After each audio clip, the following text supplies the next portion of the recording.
குண்ட சாட்டத்தில் போனார் யார்? சாட்டை. இப்போ சேட்டையா எங்கே போகிறாரு?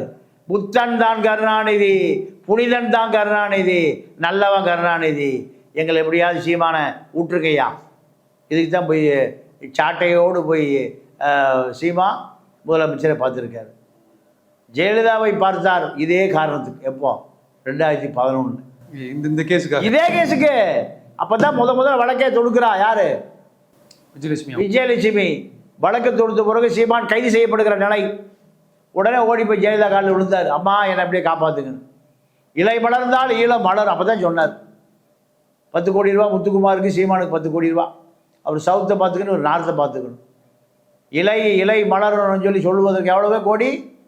20 கோடி. நடராஜன் சசிகலாட்ட ஒவ்வொரு நோட்டாக எண்ணி வாங்கினார். இலையை மலர்ந்துருச்சு, ஈழம் மலரல. அதுக்கு பிறகு ஜெயலலிதா மரணத்துக்கு பிறகு இவர் வேலுமணி கட்டுப்பாட்டுக்கு போயிட்டார் சீமா. வேலுமணிகிட்ட நோட்டு வாங்கிட்டு தொண்டாமுத்தூரில் வேட்பாளரே போட மாட்டார்.